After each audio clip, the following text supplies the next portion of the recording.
Hi, good afternoon, everyone. On behalf of NUS Development Office and NUS Overseas Colleges, thank you all for joining us today. My name is Siying, the Ecosystem Builder with NUS Enterprise Block 71, and I'll be your moderator for the webinar today. Before we get started, please note that this session is an hour long. Our panel speakers will be sharing their stories, followed by a 10 to 15 minutes Q&A. Please note that you are joining the session as a participant, so you will be muted. If you have any questions, please type them into the chat box, and we'll bring it up during the Q&A session later. Do also note that we'll be recording this webinar. All right, let's begin. So this afternoon at NUS Giving webinar, we have a dialogue with NUS alumni on the topic of navigating your business and staying ahead. I'll be giving a short introduction of the speakers, and they will be sharing more about themselves and their startup later. So together with me today, we have Jonathan Lim, co-founder of Auto. Jonathan launched Auto in 2014 with two other business partners, Phua Yong Xiang and Alan Goh. Besides managing Auto, he's also the owner of a grill and salad restaurant called The Lawn. Next up, we have Scott Koh, co-founder of Travel Horse. Scott returned to Singapore and created his first startup, Travel Horse, a platform for luggage storage. With COVID-19, the company pivoted to providing last-mile door-to-door services for the F&B industry. And last but not least, we have Arrow Lim, co-founder of Jublia. Arrow is a co-founder and CEO of Jublia.com, the global leader in event engagement platforms for live, virtual, and hybrid events since 2013. He leads a passionate team who are making their best efforts to be a lighthouse for the lost MICE organizers trapped in the storm that the latest pandemic has caused. To date, the 8-year-old startup has powered thousands of events, including the largest fintech festival in the world, Singapore Fintech Festival, and Switch in 2020. So the entrepreneurship programs in NUS is all about empowering students with entrepreneurial exposure and experiences in various industries, imparting the skill sets that they need to become the change makers of the future, and providing the resources and support that they need to create their own startups. New programs such as the Masters of Science in Venture Creation provides the platform and opportunity for aspiring entrepreneurs to immerse in an innovative environment and build their own startups. So I'll be doing a very quick recap on today's topic. Singapore prides itself as a conducive breeding ground for startups with over 50,000 new companies formed every year. It is heartening to see that the number of young entrepreneurs stepping out of their comfort zone are increasing. Now, to the highlight of today. Let's hear from our three NUS alumni entrepreneurs about their respective startup journey. What drives them to do what they do? How do they manage their startups during the crisis? And what are the new innovations they have put in place to sustain their business? Right, so first up, we have Jonathan Lim, the co-founder of Auto. Jonathan, please. Thanks for the intro. Hi, everyone. I'm John. So my entrepreneurship journey started in 2011. I started a grill and salad place called The Lawn. So it's located in Biopolis, which is not far from NUS. I like to stay close to home, right? And so for The Lawn, we primarily serve a corporate crowd. And so it's a captive audience. And after operating for 2 years, I started seeing a lot of corporate customers. They are placing orders directly through phone calls, emails, SMS, WhatsApp, Facebook message. So orders were coming from different channels. And, I just started thinking to myself, I think it's quite important to know who these customers are. And at the same time, that was when the likes of Foodpanda were coming into the market. So it was quite clear to me that the marketplaces were a channel to distribute and to sell more, but it's not really a place where I want to build my own brand and build my relationship with our customers, right? So I explored building my own platform, and that's how Auto started. So in 2014, I started Auto. We have decent traction from 2014 all the way to 2019. And in 2020, when the pandemic struck, so we came to the spotlight, and because really people were just thinking about their favorite restaurants, but everyone is stuck at home, right? So so immediately after when circuit breaker started, we had a surge in demand from both restaurants and consumers, and it was very clear to me that we're not going to save everybody.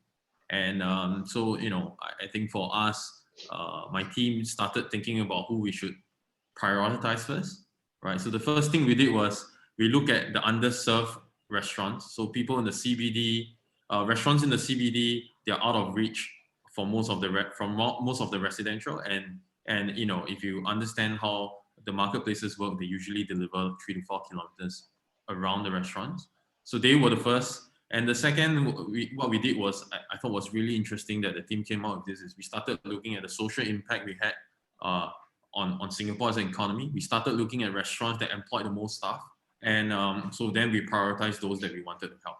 So with that, I think we were glad that in 2 months we onboarded like 500-600 restaurants, which was a phenomenal number. Like think of it as like 20 restaurants a day, right? So the team was so we had to cajole each other.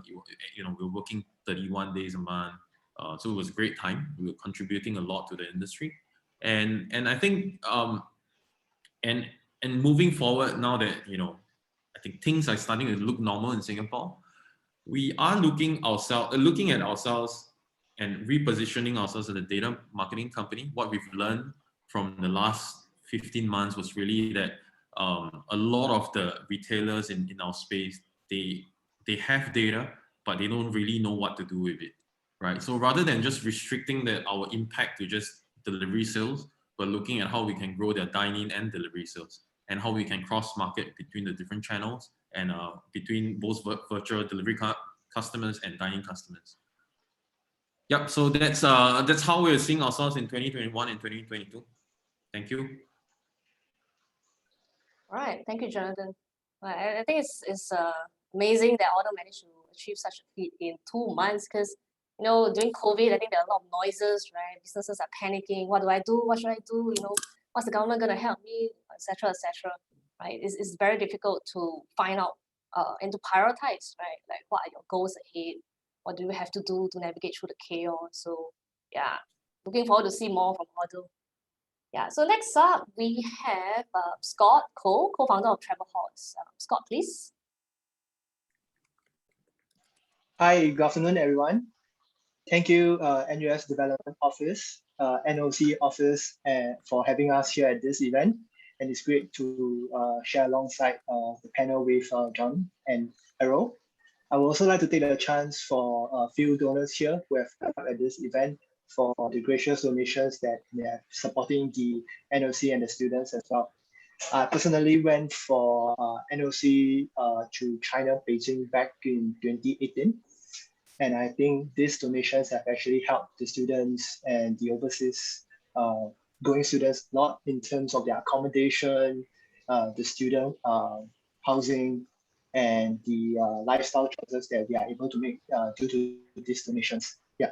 So I came back in 2019, wanted to develop a luggage storage platform because I felt a pain point in Hong Kong when I was traveling on public transport for 2 hours from the airport to a cruise center because I was there to participate in a hackathon.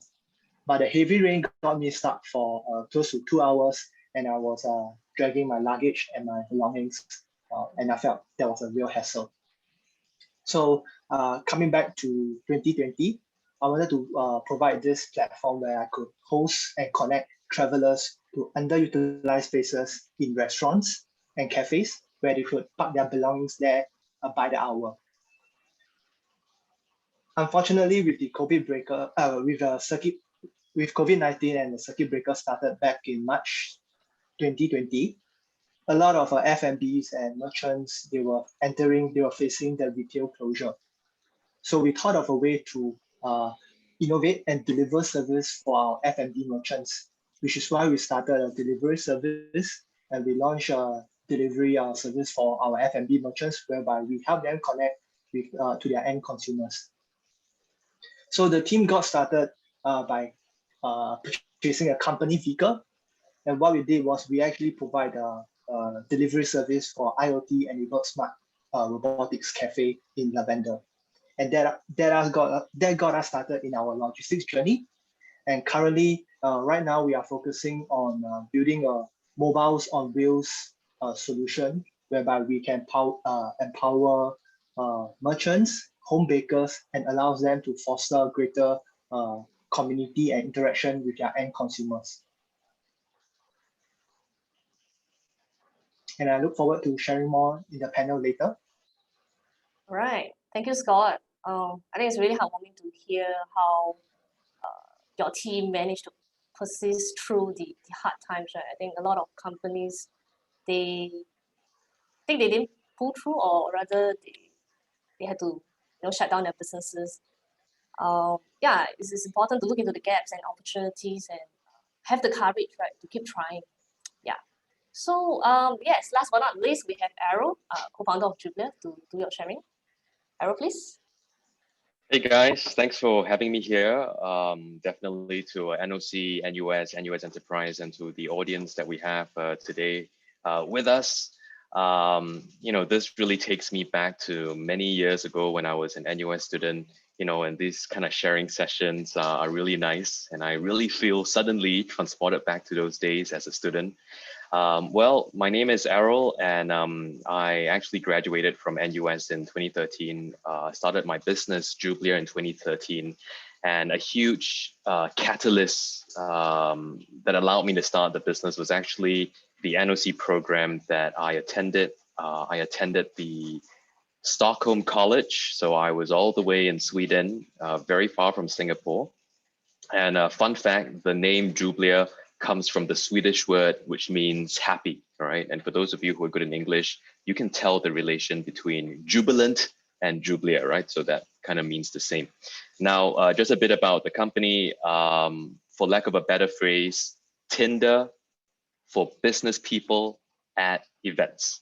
We're a matchmaking tool and we matchmake business people at events. So think of the last conference you attend, think of the last trade show you attend, and how annoying is it to go there to a trade show where there's so much excitement and bustling, and then your networking or your business contacts and your business leads are all gotten through chance, through rubbing shoulders with someone, buying coffee, and we decided to create a structure for that.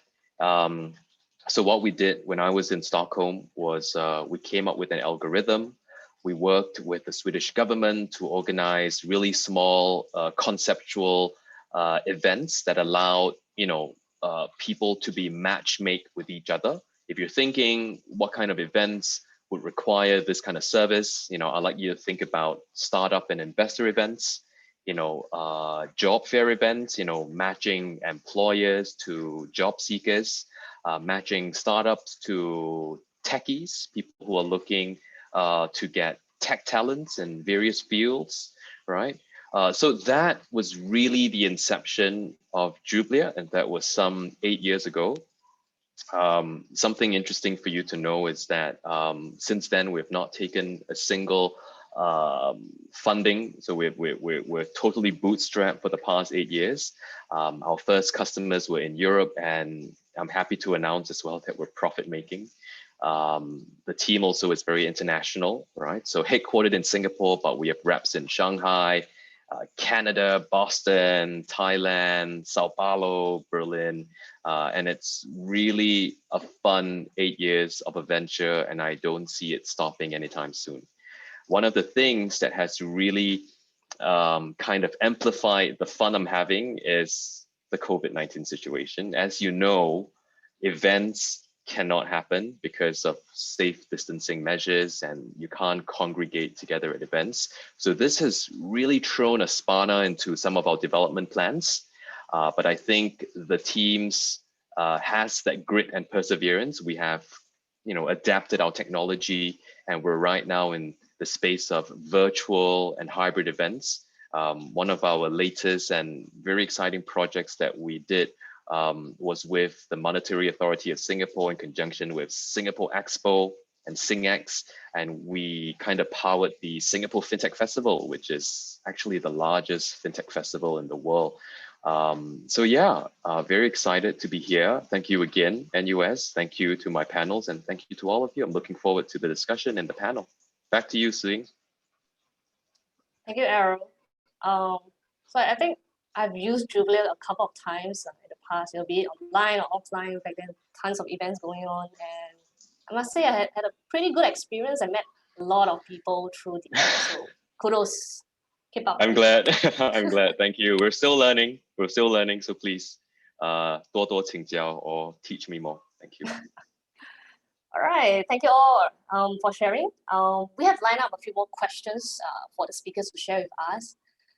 I think the next question we're targeting more at John and Arrow, right? As we're experiencing COVID, it's been around for like a year plus, right?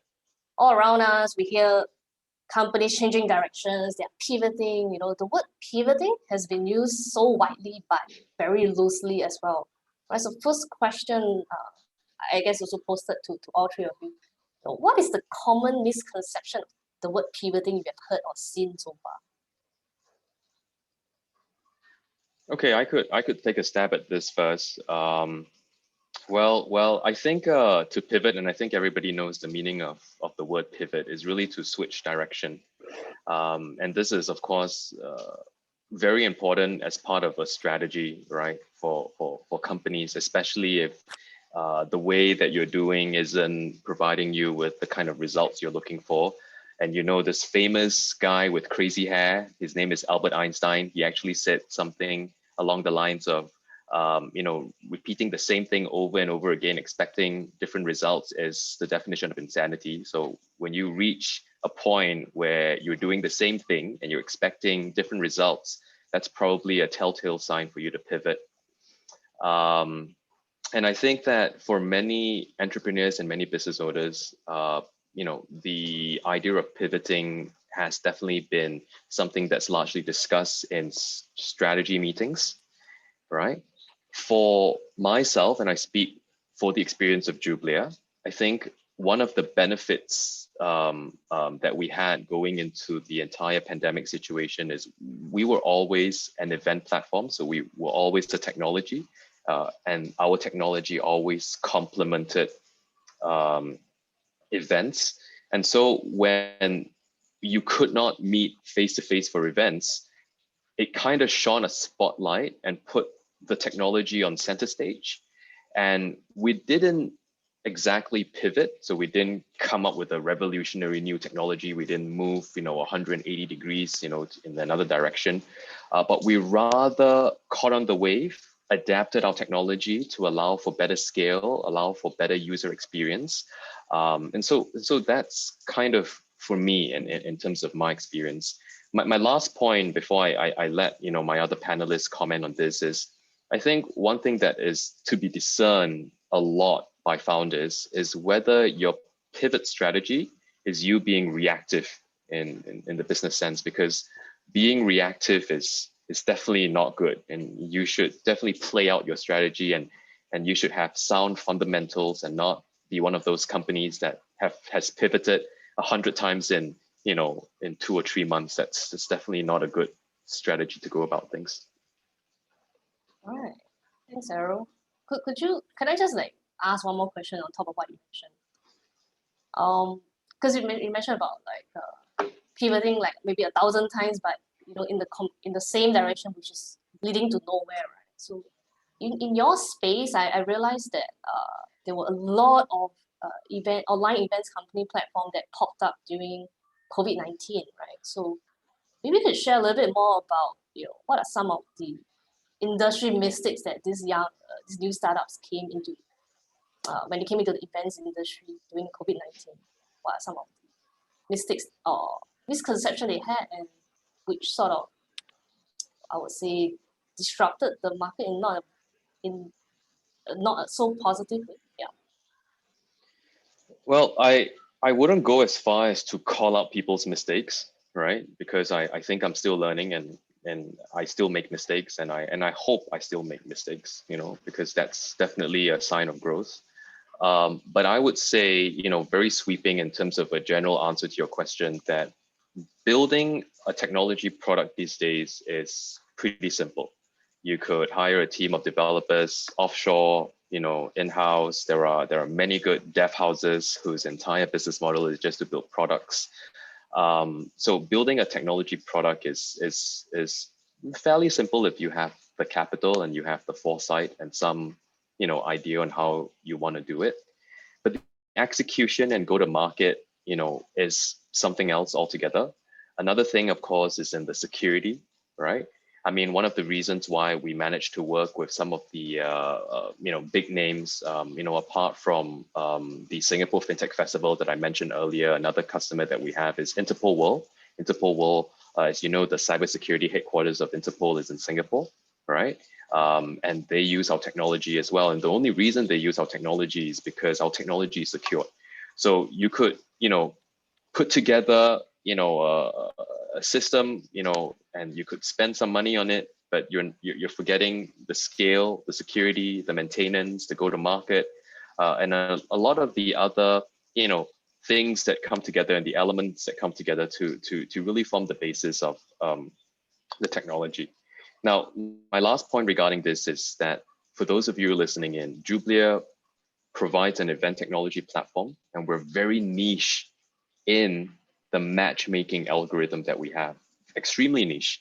And we've been running the business for the past 8 years. And one of the most common questions I've had customers ask me, partners ask me is, why don't you diversify and why don't you build, other parts, like build the registration, build this and build that and create a bigger behemoth. Not a wrong play. It's purely based on strategy and purely based on what we love to do. And we really like the matchmaking space. And we feel that there's so much more to explore. We're just touching the surface and we don't want to just touch and go on things. We really want to deeply understand the semantics behind how people meet other people, how people discover content. Yeah, I hope that answers your questions, Lynn. Right, thanks, Errol. Yeah, I think it's a good strategy to focus on one thing at a time instead of being pulled into many different directions, right? Yeah, all right, so let's hear from John, right? The question being the misconception of the word pivoting you have seen or heard so far. You're on mute. Yeah, so I think for myself, so I'm with Errol on this, right? So it's not so much of pivoting, but it's more like refining and fine tuning your product to get to a place where it's something that your customers want. In my case, it's the restaurants, and because the restaurants are running a consumer business, right? So we have also got to think about what the consumers want, and for us, it was very clear to the mass market. The Grab food, the Deliveroo, the Food Panda are the obvious choices when it comes to food. But then because with my background as a restaurateur, I like to ask the team, right? Like if you are thinking of pizzas, who will you think of? And naturally, what you also realize is there's also this concept of brand loyalty, where if you're thinking of where you're thinking of an occasion or a good meal, you have a specific place to go to. So I think for us, what was very important to us throughout the whole journey for Auto is really we adopt a restaurant first approach to growing our business, right? So when the pandemic struck, I think a lot of to react until they had to react. So then on our end, it's really about how we can ramp them up to a stage where we can get them to start getting orders from day one, because time is money for them, and they don't really have the luxury of like understanding technology. They have to start executing the moment the circuit breaker starts, right? So for us, it's really about balancing what the restaurants want and what we think is the right thing to do, right? And I think with COVID, it just proved that consumers have their favorite brands, and it's true that it's true that restaurants are also thinking a lot more about getting more control over their own business these days. All right, thanks, John. Let's hear from Scott as well, because you've been through that whole pivoting process, right? So what do you think, the misconception that people have about pivoting?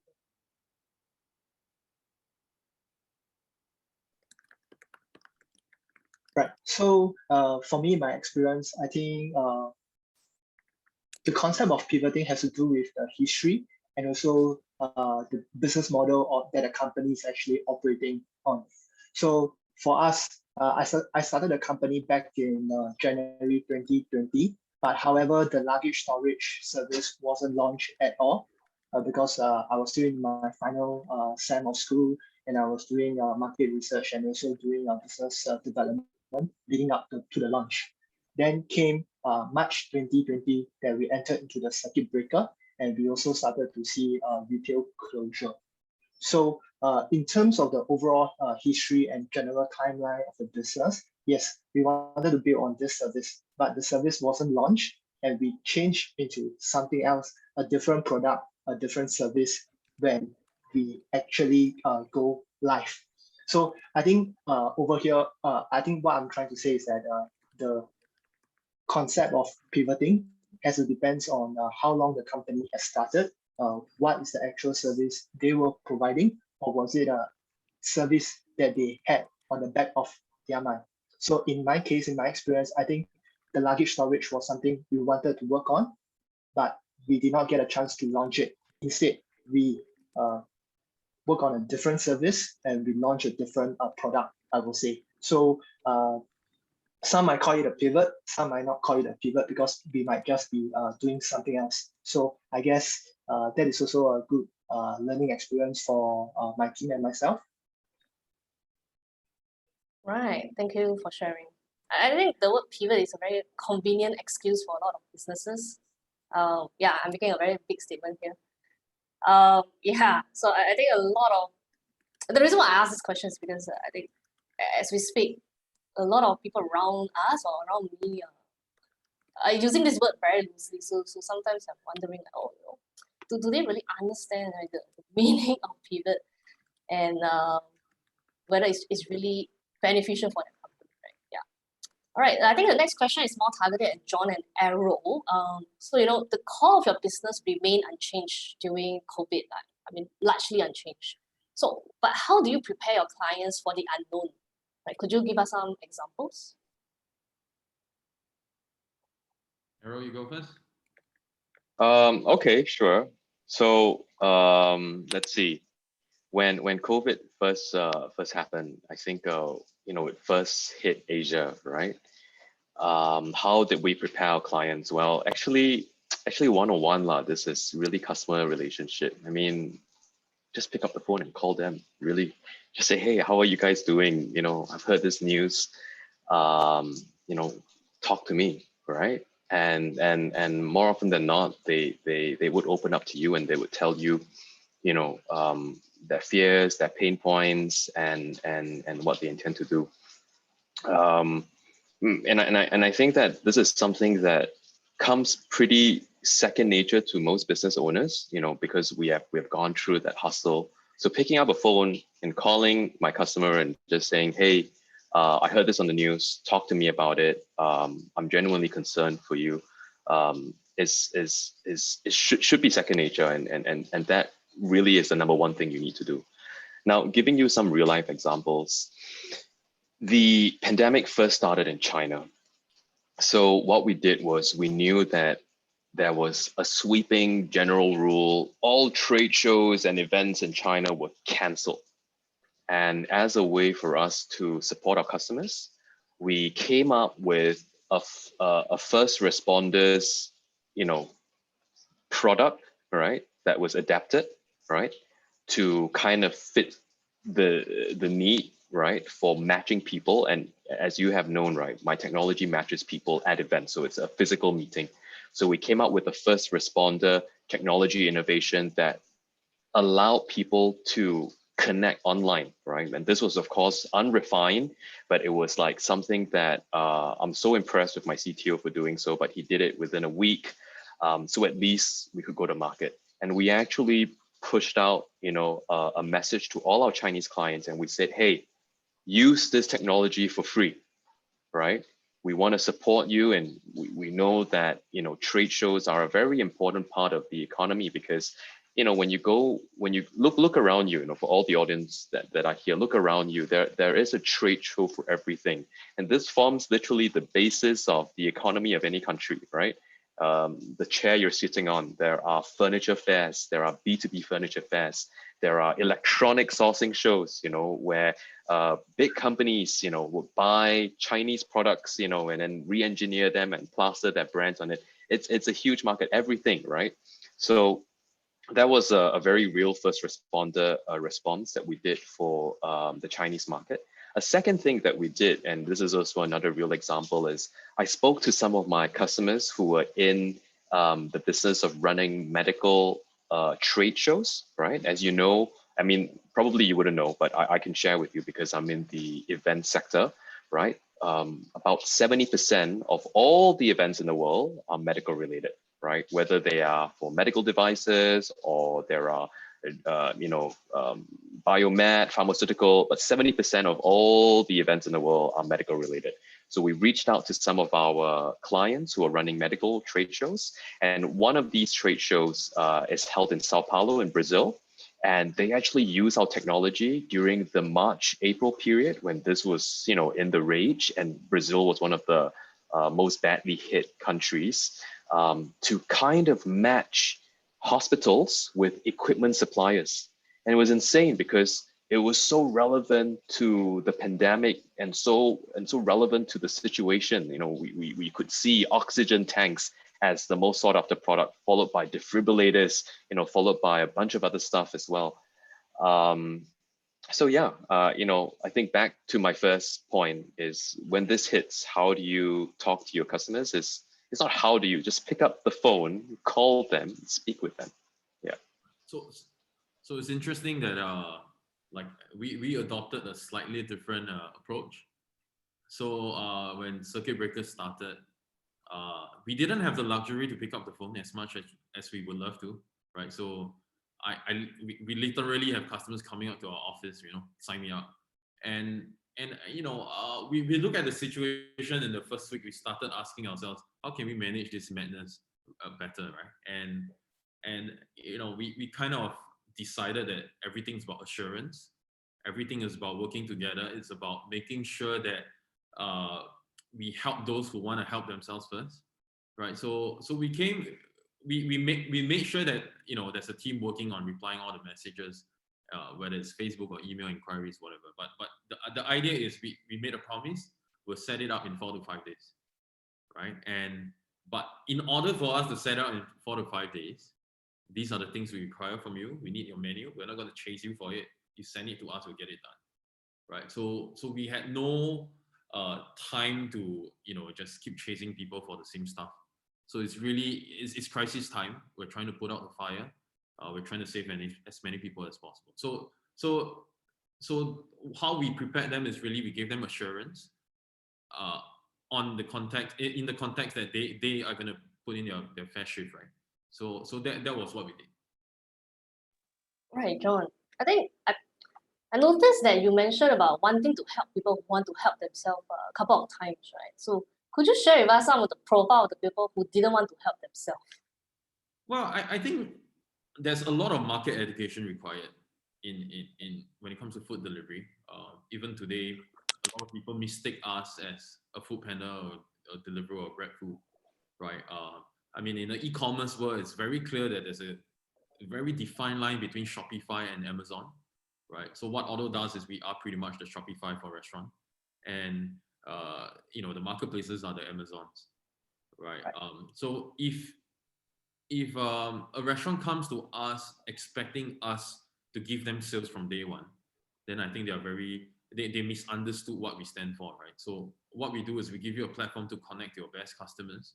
And what it means is you have to drive your own sales in the form of activating your existing loyal customers, right? It could be a simple Facebook post, it could be an EDM blast, right? Which, by the way, Auto helps them do it, right? And what I mean by them helping themselves is they need to at least give us the access to all these channels, right? So that's the least we ask of them, right? So that's what I mean by people wanting to help themselves. It's okay if they don't know how to do it because we are going to help them do it, but it's another thing when they imagine us to be another animal altogether. Right.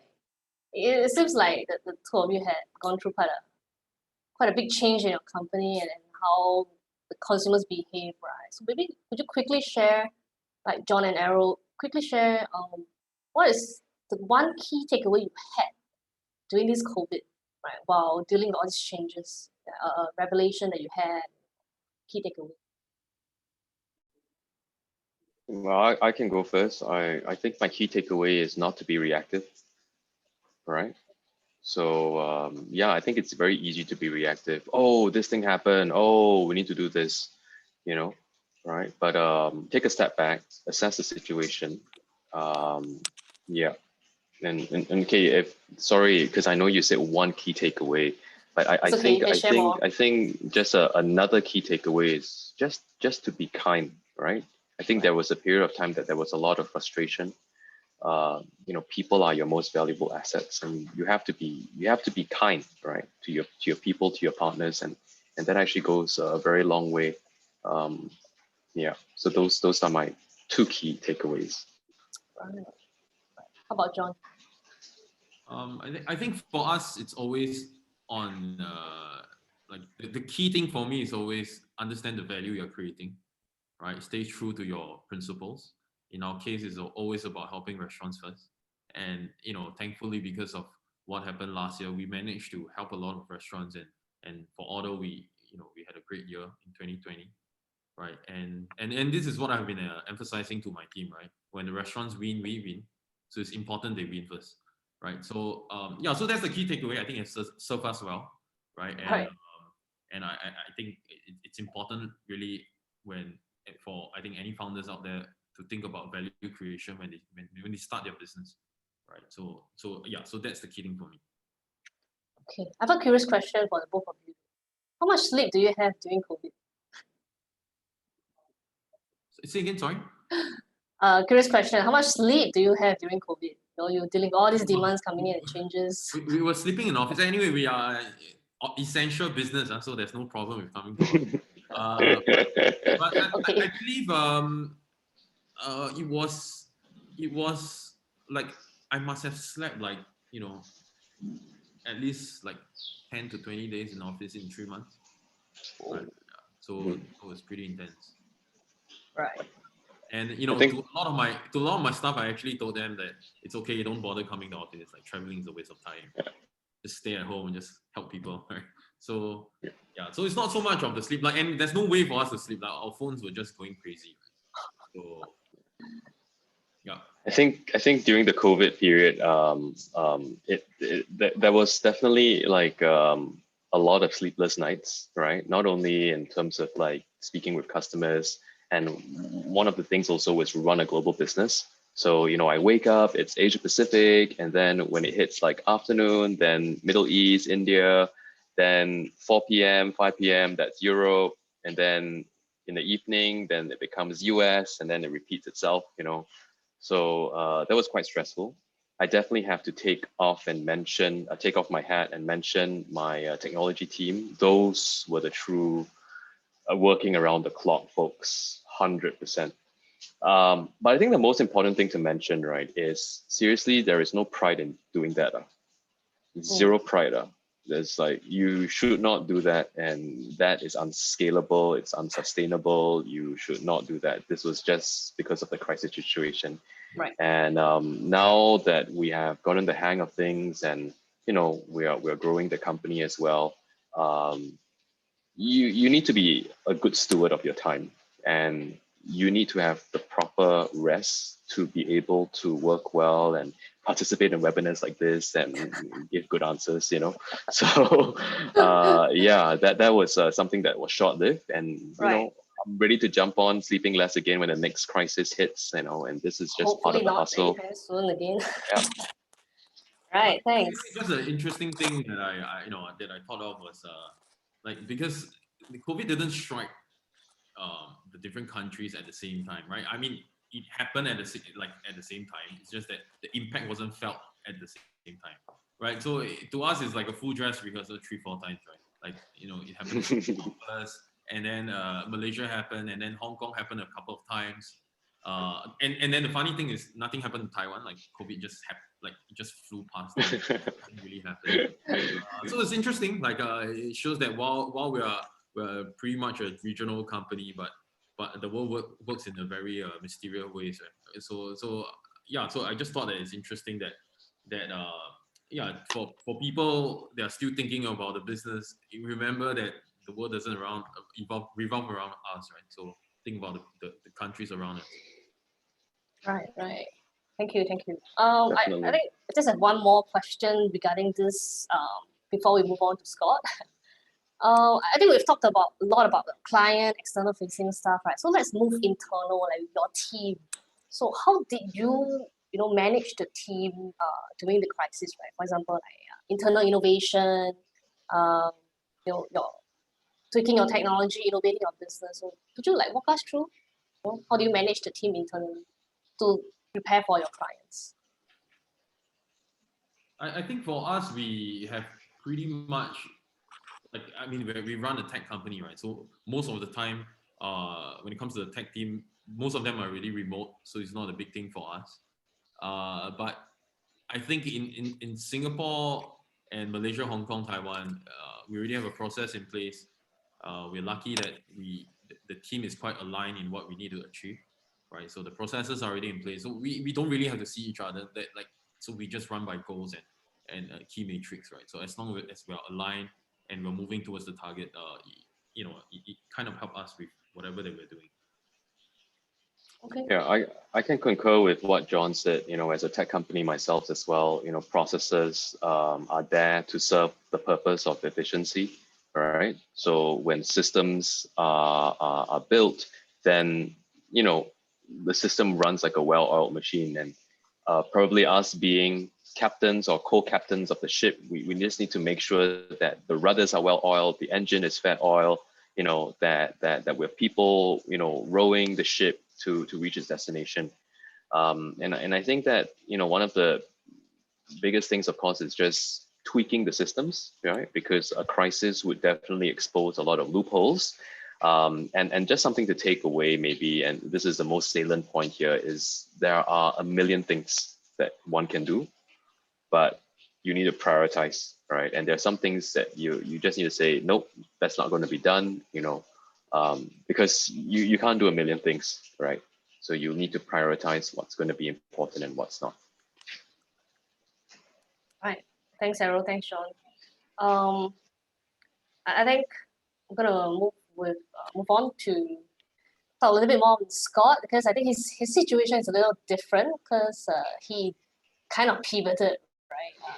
Changed a complete business model, different industry. So yeah, Scott, I wanted to ask. First question to you is, how did your team react when COVID came and progressively worsened?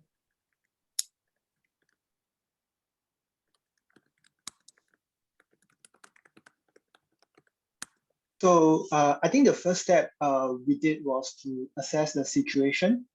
So back in March 2020, we started receiving news that the retail is going to enter into a closure. Then thereafter, we take a look at the situation in terms of how long the closure will be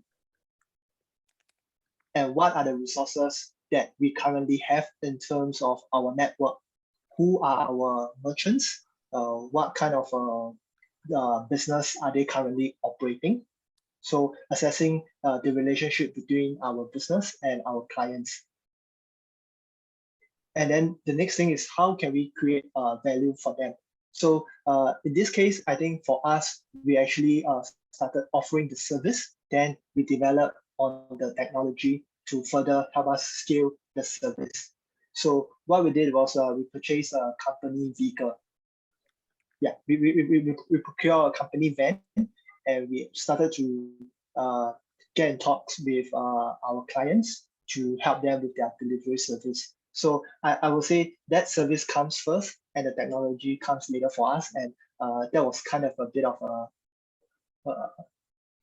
quite different in terms of how we actually played out. And it was more of an on-the-ground approach, whereby we understand the environment, the landscape, and also the geography, because we have to understand our locations well. We got to be quite familiar with our routes. So on the first day, we launched the delivery service. We actually get the whole team down to the cafe, and we study the location very well, both in terms of the geography and the map. Right. Thanks, Scott. I think it must have been a chaos, right, internally. So I'd like to understand a little bit on what was your mental state back then, when this happened? As a founder, as a co-founder, as a CEO, what was your mental state? For myself, I think I was quite eager to do something. I was quite eager to work on a product or a service because I think equally myself, I felt the threat of the global travel market was facing, especially with COVID-19. And positioning ourselves back in the travel market, the fear of COVID-19 was actually very real. So myself, I think I was very eager and prepared to work on something that has, or to work on a new angle in terms of offering our products. Yeah. So in short, I think the mental state was, I would say I was quite young and foolish. Right. Why do you say that though? I think foolish in the sense that, I mean, if you think about the actual delivery or the actual logistics, it's actually quite manpower intensive and also very taxing in the sense of long hours. So I think I was quite foolish in the sense that I would actually be the guy who is also driving the van and also making the deliveries myself. Yeah. Right. John and Aaron, what's your opinion on his statement about being young and foolish, since you guys have probably been there, done that before? Well, I like to joke to my team that like the only reason why I started a business is really because I'm unemployable.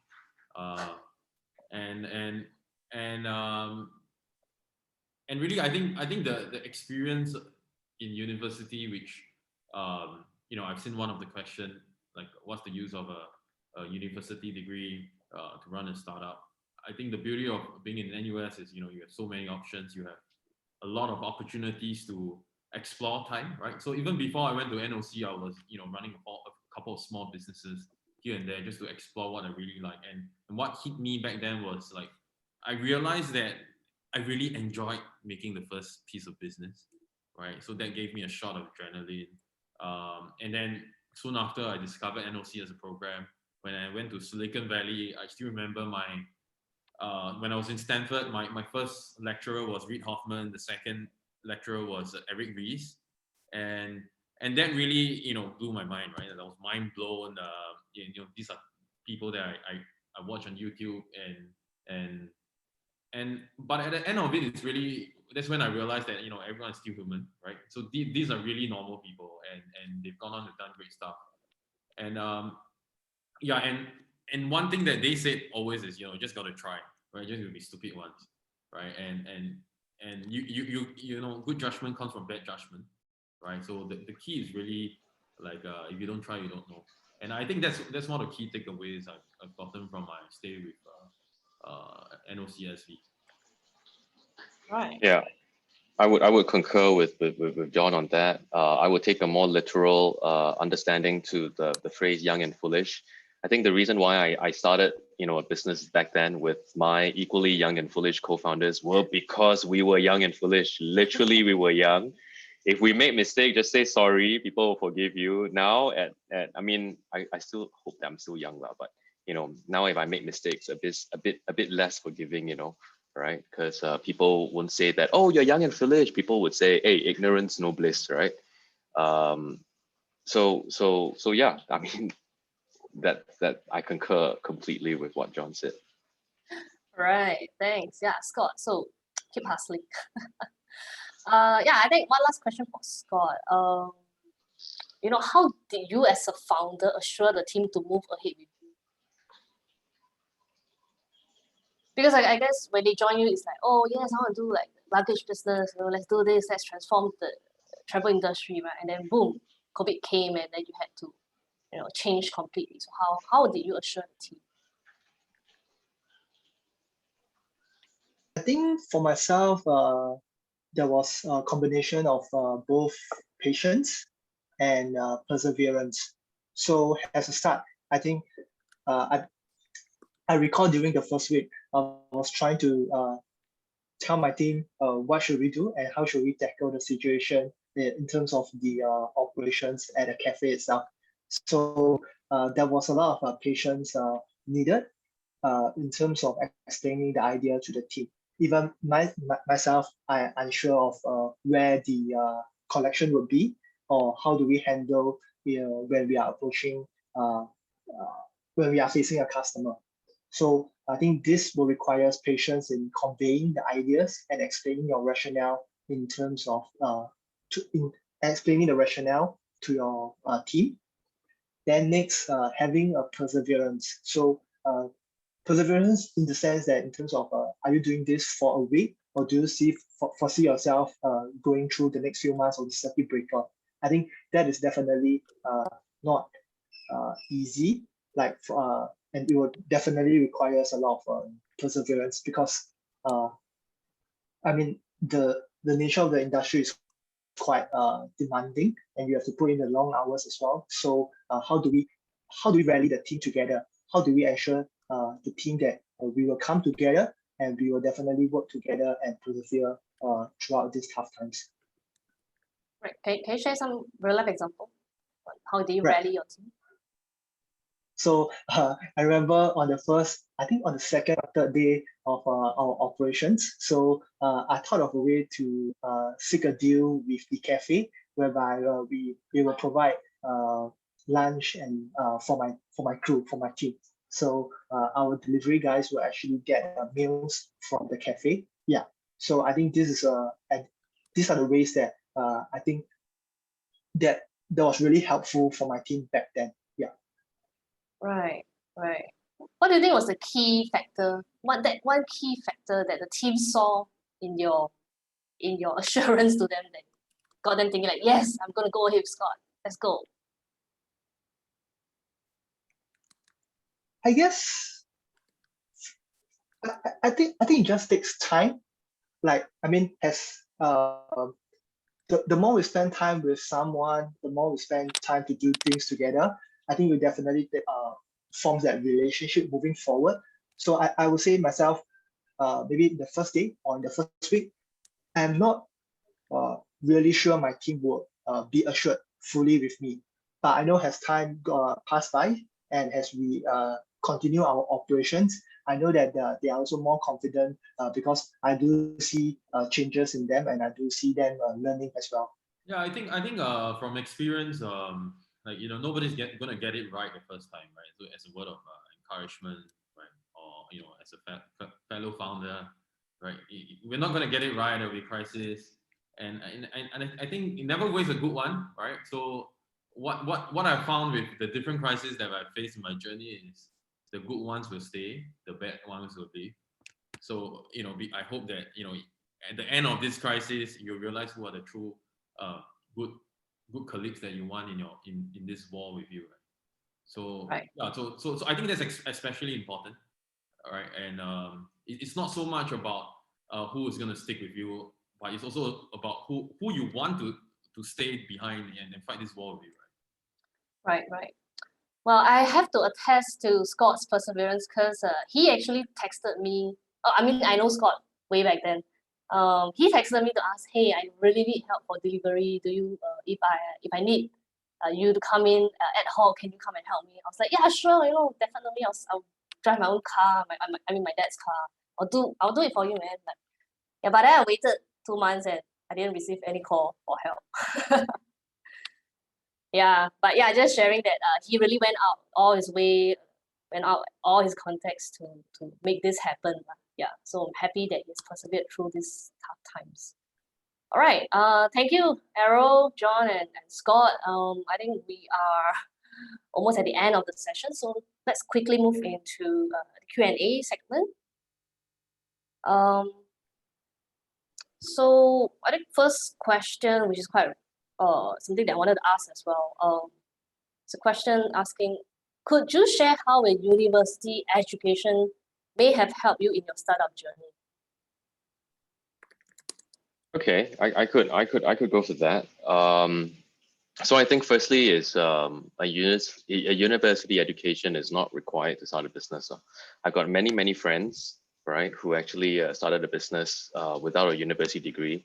I'm actually from a super neighborhood school, right? And I remember a funny story. I went to Old Airport Road, for makan, and then I was walking past a Western store, and then I saw my dear friend Katsua. His nickname is Katsua. Obviously, his name is not Cockroach, right? And he was same age as me. I knew him back in secondary school, dropped out of secondary school, and now he's super happy running his own enterprise. Of course, it's a hawker at selling Western food, super good as well. So first point, I don't think you need a university degree to start a startup. Now that being said, right, what I've gotten, of course, from the university degree is network, right? When you're placed in a community with a lot of like-minded people, and you'll soon realize in the university that you're not the smartest person, right? You're going to be a small fish in a big pond, and that should not do anything negative to you apart from allowing you to leverage on these contacts and make good friends, right? Who would then support you, mentor you, advise you, and take you further in your business. And I think a very, very good alumni group would be the NOC group, right? I have been many a times motivated by the various seniors that we have, Jonathan included, because he's a senior from the SB program. So that's one. Another thing as well about a university degree is we are university graduates. And I guess the paper not only proves that we've studied a certain field, but it also knows that we've gone through a certain level of grit, 100%, a certain level of grit we have gone through. And on this note, right, I just want to commend Scott on his pivot of his business. For those of you who are listening in and you think, pivoting a business, yeah, I've heard that a million times. Hey, it's not so simple. It's not something that you wake up and you go like, oh, I'm just going to pivot my business. It takes enormous amount of courage to not drop the ball, but to continue and saying, I'm going to give this another shot, and I'm going to bring my entire team, right, to sit on this travel horse, sorry, pun intended, and then bring them to ride into the sunset. But that's my comments. Right. How about Scott? How do you think a university education has helped you in your startup journey? I think I definitely agree with Errol in terms of like the context of I mean the environment of entering into a university places an individual to interact, to meet with like-minded people, or to meet with fellow student entrepreneurs to work on something together. And for that, I think my NOC time in Beijing was very helpful, was very nurturing, because I met my current co-founder, who was my roommate. So I think this gives a very good opportunity whereby you can meet many different people, and also trying to find your passion. Right. How about John? Well, I think university was really just a time for me to explore different things, right? So I was always interested in running a business, right? And I think for NOC, it just opened my eyes to tech as a form of running business, as a form of business, right? So I think and I think that's important. The whole idea is really to see the world, like what Errol said. You're never gonna be the smartest guy in the university, right? So the idea very early on, right? What I did was really to know the smartest people. So just before exam, I can just learn from them, right? To speed up my learning. And, Right. and I think and I bring this through my life, right? So even in running this business, I always tell my team that I don't have to be the smartest guy. You have to be smarter than me. If not, there's no point in me hiring you, right? So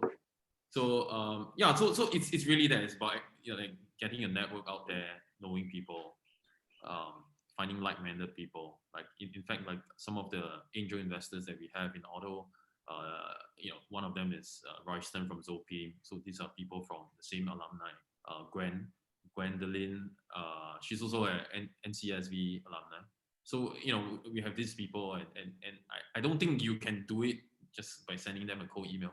They have to know who you are, and they know us because we're from the same group of from NOC, right? Right. So these are the intangible stuff that you get out of going to school. Yeah, I guess it's not so much about the academic things that you learn, right? But it's about the opportunities that the university offers you, gives you experiential learning, the network that you build, the friendships that you have made, right? That contributes to all these things.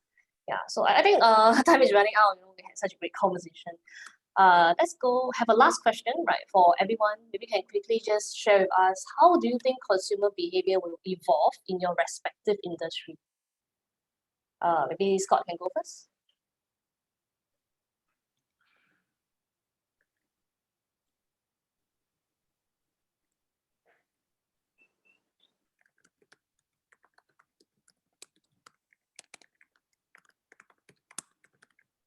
I think for generally in the logistics industry or in delivery service itself, we started to see different ways in which a consumer or in which a recipient would expect to receive their product.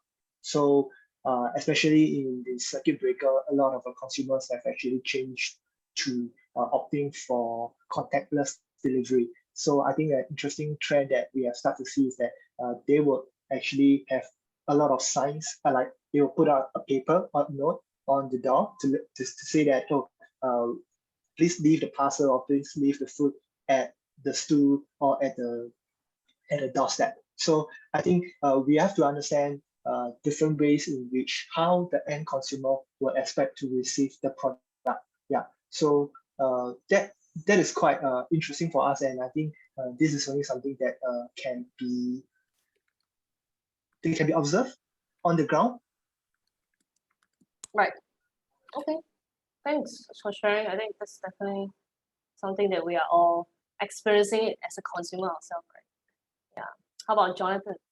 Well, I think what I've realized is data is a new oil, everyone knows that, right? So but really I think for us it's really about acting on it, because we've been saying about data being important for the longest of time, and what we realized really is that no one's acting on it. And I was just at a business lunch yesterday. So this lady brought us to a nice Japanese restaurant, and she's been telling us that she brought a lot of friends to her restaurant, and this is like third time of the week. And then I turned around and asked the boss, "Do you know that?" And he doesn't know, right? So the whole idea is really about connecting the best customers of the restaurant, and if you are evangelists, then empower them so that they can share with more friends. If there are customers that are at risk, they haven't been back in a while, the idea is to help them re-engage. I think moving forward, consumer behavior, they will feel more connected to the brands that they like, and I hope that order will play a big part in that. Right. Thanks, John. Right. Errol, you can do the closing for the question.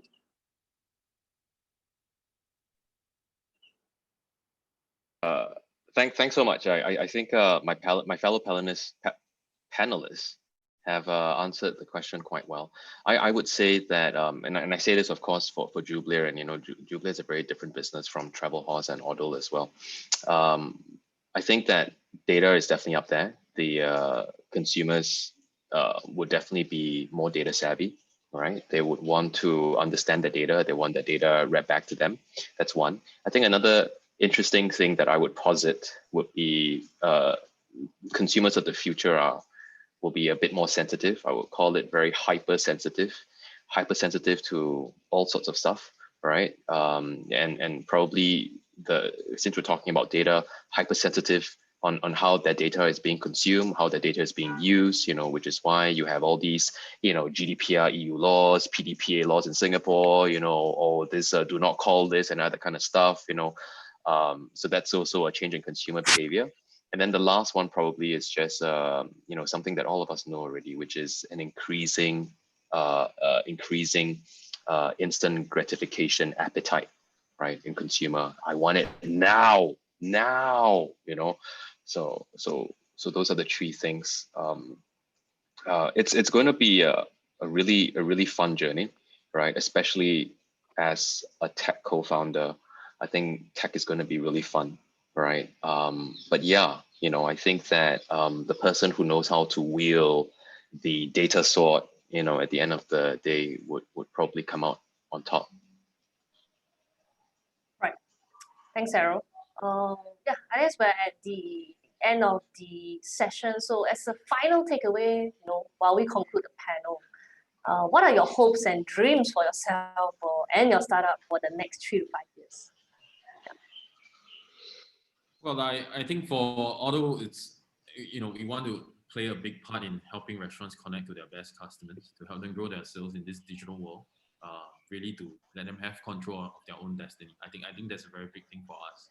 And that's how I see ourselves creating value in the next 3 to 5 years. I think for Jublia, what we want is really to leave a very lasting impact in the events industry, right, or MICE industry. For some of you who are acquainted with the industry that I'm in, and to be a leader in making meaningful connections between people and content and events all around the world, right? So yeah. Right. Oh, Scott. For travel costs, we want to build a service that we can actually promote our merchants and act as a mobile workhorse, for brands to actually creatively display their products. All right.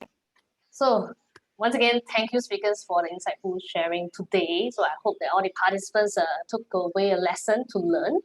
So the entrepreneurship programs in NUS is all about empowering students with entrepreneurial exposure and experiences in various industries, imparting skill sets they need to become the change makers of the future, providing the resources and support that they need to create their own startup. So, in a way, the entrepreneurship programs at NUS aims to mold the future entrepreneurs of Singapore, and I think they're doing a pretty good job at that. Right, so that's all we have for today.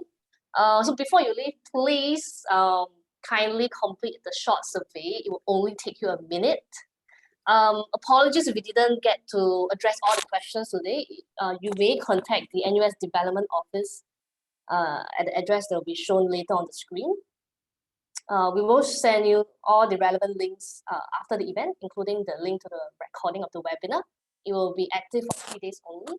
So once again, thank you very much for joining us this afternoon. See you again next time. Bye. Thank you.